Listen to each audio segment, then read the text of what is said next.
Assalamu alaikum, sir. Walaikum Assalam. So today topic So, about again related to paramagnetic materials. Yesterday जो हमने काम किया था वो था Langevin classical theory, and we have calculated and we have derived a relation for susceptibility of paramagnetic materials. And you know the formula for susceptibility of paramagnetic materials is quite different from the formula for susceptibility of diamagnetic materials.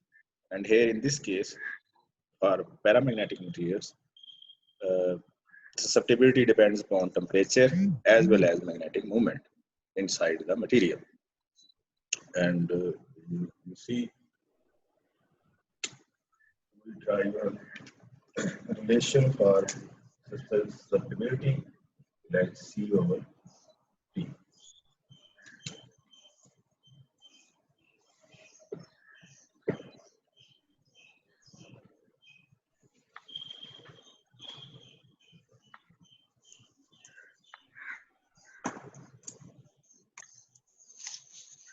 This C from Curie law, and Curie law tells us about the phase transition of some materials, like phase transition from ferromagnetic to paramagnetic. So in chapter 5, paramagnetic materials, we have some idea about that there is another materials which is known as ferromagnetic materials from this Curie law. Today topic is about Curie-Weiss law and the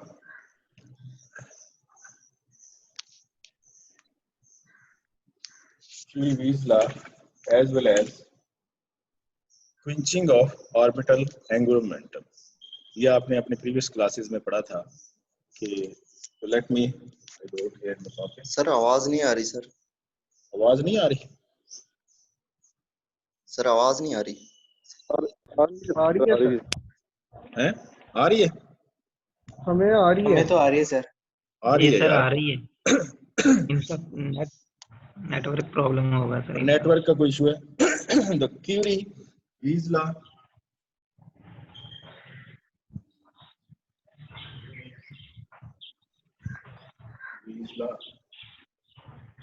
and quenching of orbital angular momentum.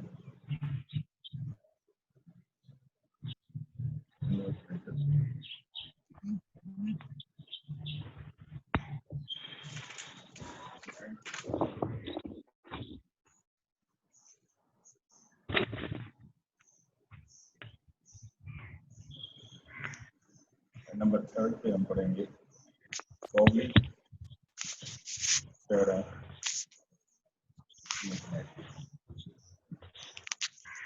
materials.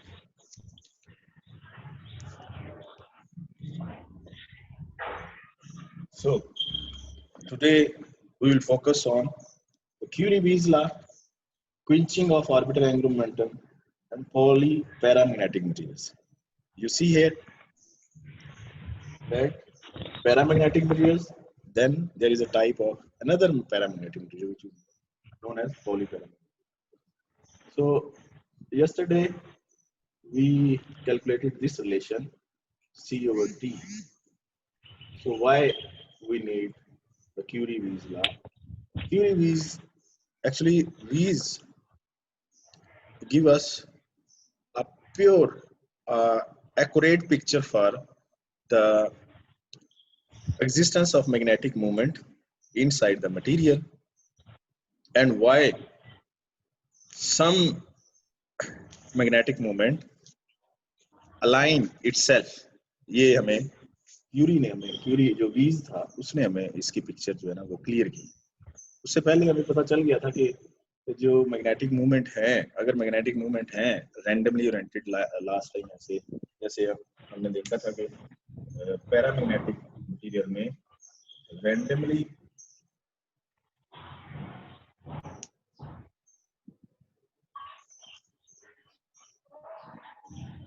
Oriented magnetic moment है, when we apply field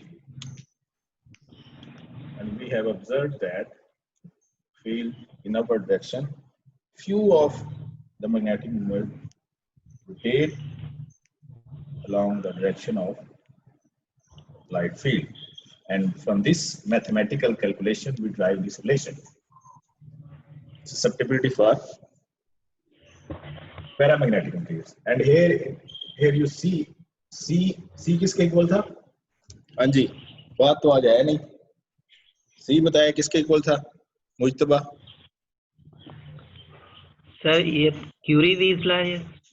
नहीं, ये अभी Curie law था। Curie law में हमें पता चला कि पैरामैग्नेटिक मटेरियल्स में मैग्नेटिक मोमेंट हैं, और वो जब फील्ड एक्सटर्नल फील्ड अप्लाई करते हैं तो उस एक्सटर्नल फील्ड की डायरेक्शन में अलाइन होने की कोशिश करती हैं, but as in magnetic moment जो एक्सटर्नल फील्ड अप्लाई करने की वजह से इन्फ्लुएंस हुई, वो टेम्परेचर से भी इन्फ्लुएंस होती है। ये भी हमें आइडिया हुआ जो हमने कैलकुलेट की थी ससेप्टिबिलिटी फॉर पैरामैग्नेटिक मटेरियल्स। तो मैं यहाँ से आपसे पूछना चाह रहा हूँ कि क्यूरी जो लास्ट में हमने ड्राइव किया था रिलेशन, इसमें C किसके इक्वल आया था? ये आया था m square over 3 kb 3 Boltzmann constant. So here you see constant C depends upon magnetic moment, but in the case of magnetic materials this was quite different. हम यहाँ तक पहुँच चुके कि पैरामैग्नेटिक मटेरियल्स ऐसा मटेरियल है जिसमें जो ससेप्टिबिलिटी है वो डिपेंड कर रही है उसके मैग्नेटिक मोमेंट में, और उसके साथ साथ इनवर्स प्रोपोर्शन है उसके टेम्परेचर पे। लेकिन कुछ पैरामैग्नेटिक मटेरियल इस बात को नहीं मानते। सी का फॉर्मूला विजिबल नहीं है। सही, सॉरी, सी का फॉर्मूला रिपीट करते हैं, वो नजर नहीं आ रहा सही। सी आपको कल जो नोट्स दिए थे उसमें लिखा हुआ है m square over 3 kb Boltzmann constant. Okay sir, ठीक है। तो इसमें जो C की डिपेंडेंस है वो टोटली हमारे पास मैग्नेटिक मूवमेंट पे है। m है magnetic movement, number of atoms per unit cell, n जो हमारे पास सेल है उसमें एटम्स जो हैं, और एटम जो है वो कनेक्ट नहीं है, आयंस कनेक्टेड होते हैं ना, तो उसमें हम नंबर ऑफ एटम्स की ही बात करेंगे कि ये एटम्स हैं और इनकी एग्जिस्टेंस की वजह से मैग्नेटिक मूवमेंट है। ठीक है, तो मैग्नेटिक मूवमेंट है तो फिर पैरामैग्नेटिक है, अदरवाइज तो फिर डायमैग्नेटिक है अगर वो मैग्नेटिक मूवमेंट नहीं है तो इस लेकिन डायमैग्नेटिक में हमने ये भी देखा था कि उसमें मैग्नेटिक मूवमेंट का जिक्र ही नहीं है क्योंकि मैग्नेटिक मूवमेंट थी ही नहीं। But in this case the derivation mathematical calculation में बता रही है कि मैग्नेटिक मूवमेंट की एग्जिस्टेंस पैरामैग्नेटिक में लाजमी है, और जब मैग्नेटिक मूवमेंट है तो हमारे पास ससेप्टिबिलिटी वेरी करती है। तो ससेप्टिबिलिटी जब वेरी पैरामैग्नेटिकली करती है, लेकिन सेम टाइम ससेप्टिबिलिटी टेम्परेचर पे भी डिपेंडेंट है, इनवर्स प्रोपोर्शन है। तो इससे हमें ये क्लू मिल गया था, आइडिया मिला कि टेम्परेचर डिपेंडेंट प्रॉपर्टी है पैरामैग्नेटिक मटेरियल। तो टेम्परेचर वेरी करने से इसका मतलब उसकी फेज ट्रांजिशन होती है। तो जो वीज था उसने इस वीज ने थोड़ा उसको और मॉडिफाई किया कि लेट्स सी कि क्या चीज है जो मैग्नेटिक मूवमेंट जो ये वाले हैं अप्लाइड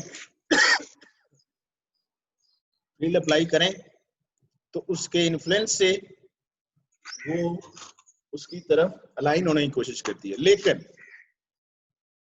वो कौन सी चीज है जो फील्ड एक्सटर्नल फील्ड अप्लाई करने के बावजूद इसको क्या है कि ये मैग्नेटिक मूवमेंट कुछ मटेरियल में खुद ब खुद ही एक खास इन सर्टेन डायरेक्शन अलाइन होती है। वो कौन सी कुव्वत है, वो कौन सा फिनोमेना है, ये चीज जो है ये हमें वीज ने बताई, और बड़ी ही ऐसी यू कैन से एक ऐसा फिनोमेना जिसे आपकी जो ग्राउंड लेवल पे जो पिक्चर है बहुत ही क्लियर हुई।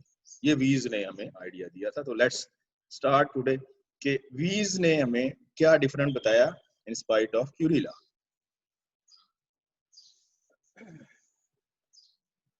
तो इस ये वीज का आने का मकसद, वीज लाने का मकसद भी क्यूरी वीज ला ये नहीं है कि नेगेट किया उसने Curie law. Curie law exist कर रहा है, लेकिन उसमें मॉडिफिकेशन उसने की है, because some paramagnetic material do not obey the Curie law. So here we will calculate that what is the difference between Curie law and Weins Curie law. So let us I write here the difference between Curie law. So here is Weins Curie law, T minus theta, another temperature. So we have to drive this relation. Susceptibility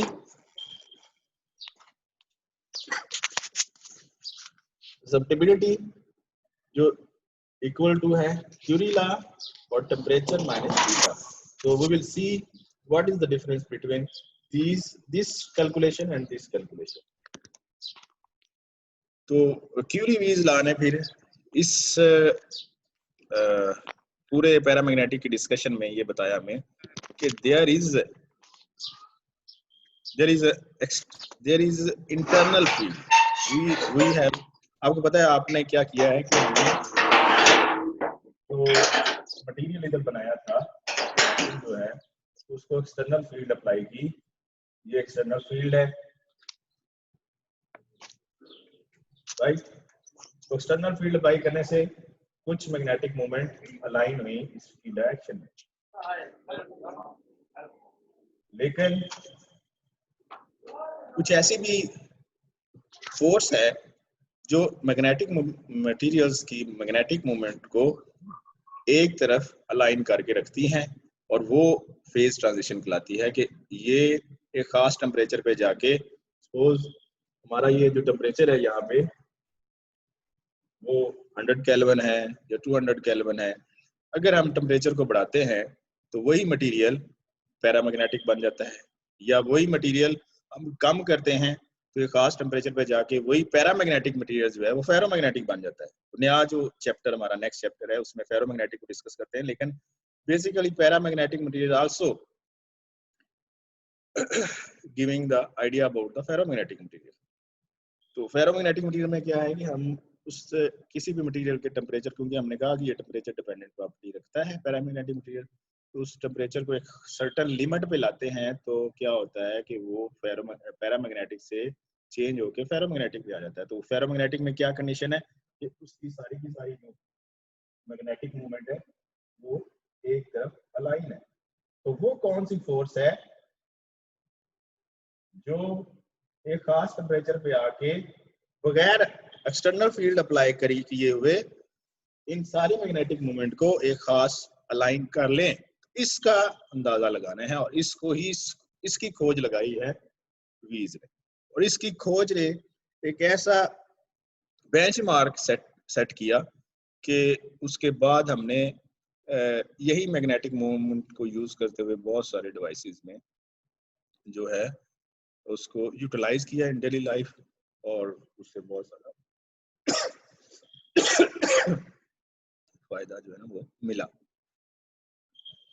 So let us start here.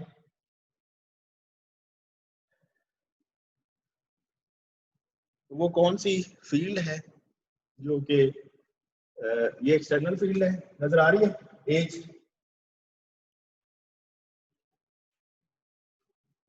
H नजर आ रहा है ना? Yes sir. ये external field थी. अब you see here के हमारे पास जो भी एक इलेक्ट्रॉनिक सेटअप है उसमें आपको पता है कि चार्ज है, और चार्ज यू नो के कूलम फोर्स इंटरेक्ट करती है चार्ज में. तो वो जो कूलम फोर्स है वो दूसरे पे इन्फ्लुएंस कर रही होती है चार्ज दूसरे चार्ज पे. तो उससे हमें कोई ना कोई आइडिया मिल रहा था कि वो बॉन्डिंग में है, वो उसके इन्फ्लुएंस में है, under the action of that force जो मूव कर रहा है, वो सारी चीजें हैं.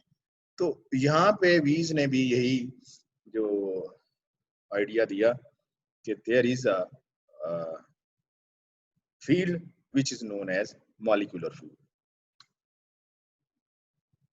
मॉलिक्यूलर फील्ड, ये जो मॉलिक्यूलर फील्ड है इसका आइडिया हमें वीज ने दिया। और what is the basic of this molecular field is electric force. लो जी, रनिंग आउट ऑफ टाइम होना शुरू हो गया ये। चलो खैर थोड़ा चलाते हैं फिर रीस्टार्ट करते हैं इसको। तो मॉलिक्यूलर फील्ड जो है इसका कंसेप्ट जो है वो वीज ने दिया। तो the idea behind this molecular field is based on coulomb force. Electric charges हैं, जब हमारे पास इलेक्ट्रिक चार्जेस होंगे, ये अगर ये सारे आयन हैं तो उन पे जो फोर्स है,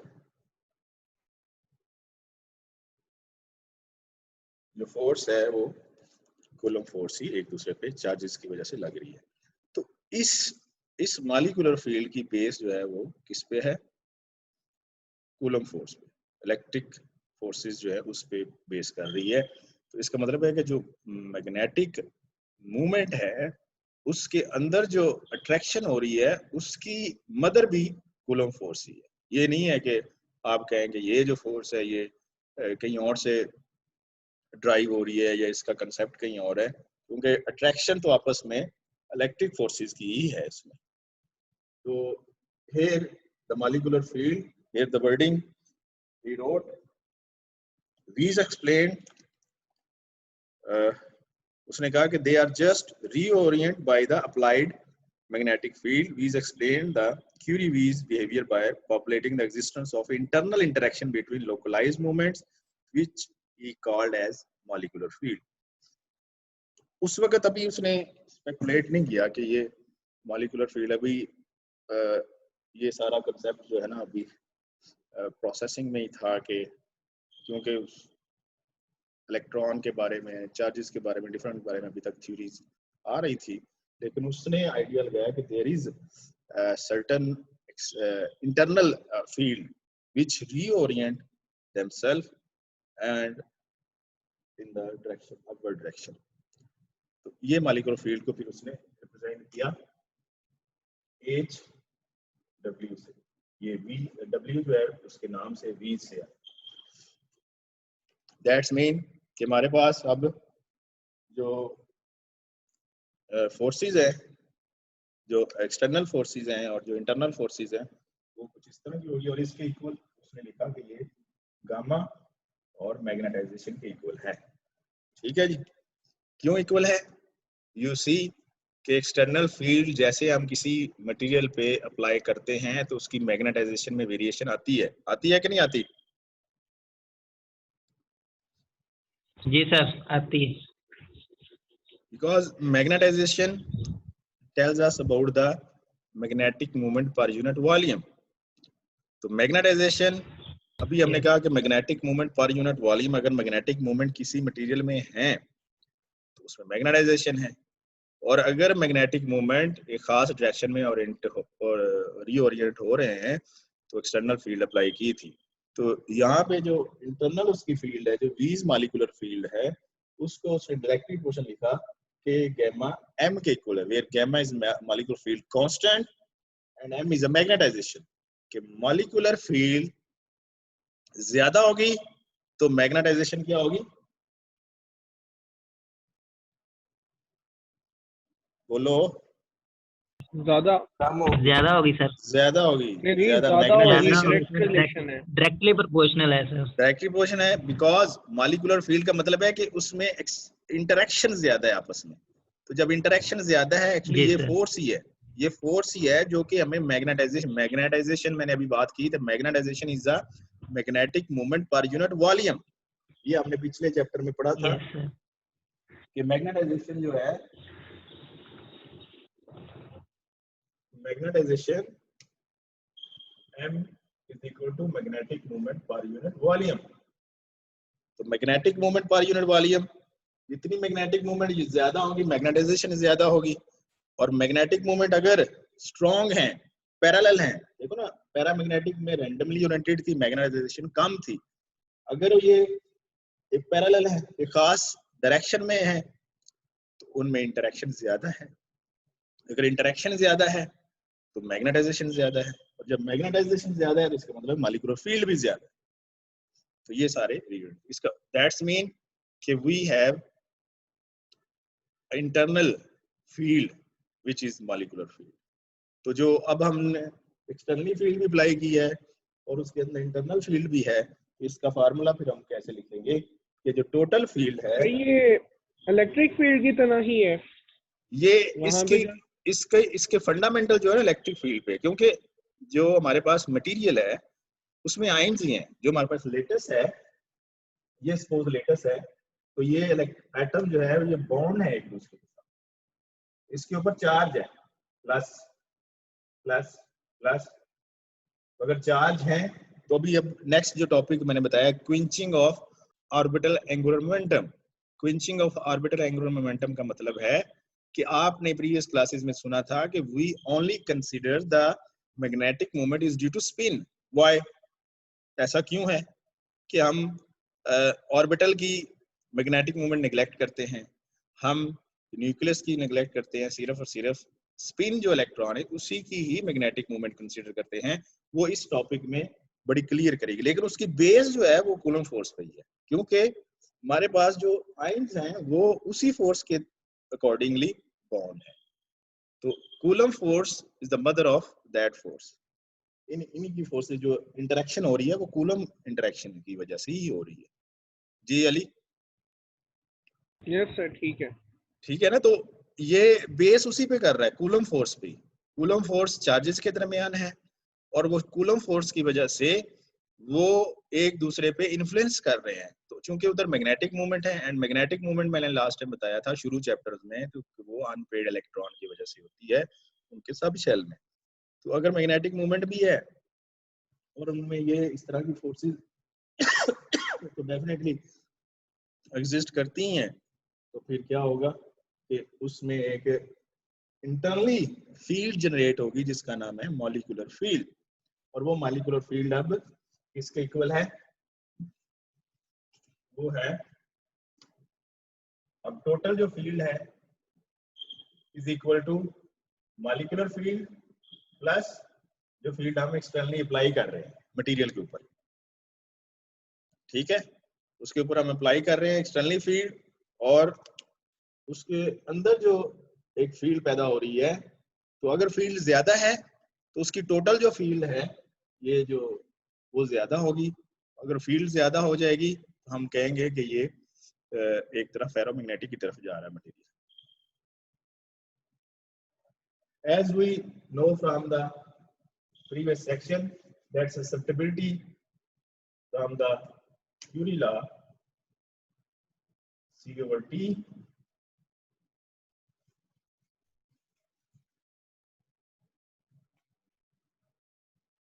and here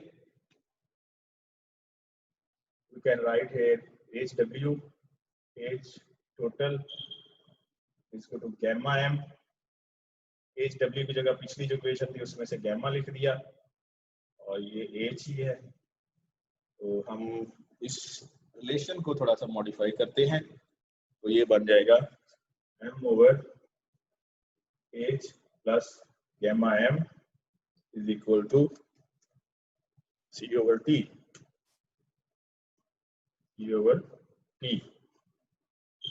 m/h। अली ये देखो एक आई है ना, ये इक्वेशन अगर सपोज 1 है और ये हमारे पास टोटल है, तो काई किसके इक्वल होता है? वैसे काई किसके इक्वल होता है? हेलो 1 प्लस कुछ था सर ससेप्टिबिलिटी जी जी, ससेप्टिबिलिटी किसके इक्वल है? m/h sir. m/h। So here m ये हमारे पास मैग्नेटाइजेशन है, राइट, और ओवर h। अब h ये टोटल है, तो h की जगह h प्लस गैमा m हमने पुट कर दिया। इसको मल्टीप्लाइड आपस में करो और इसमें से जैसे ये क्रॉस मल्टीप्लाई अगर करें तो MT/C इसके साथ आ जाएगा। तो इसको जो फर्दर हमने कैलकुलेट किया तो ये बन गया हमारे पास MT mt is equal to ch plus c gamma m. अब m इसमें है, m इसमें, उसको आपस में से सब्ट्रैक्ट कर दो, जो वैल्यू आएगी m t minus c gamma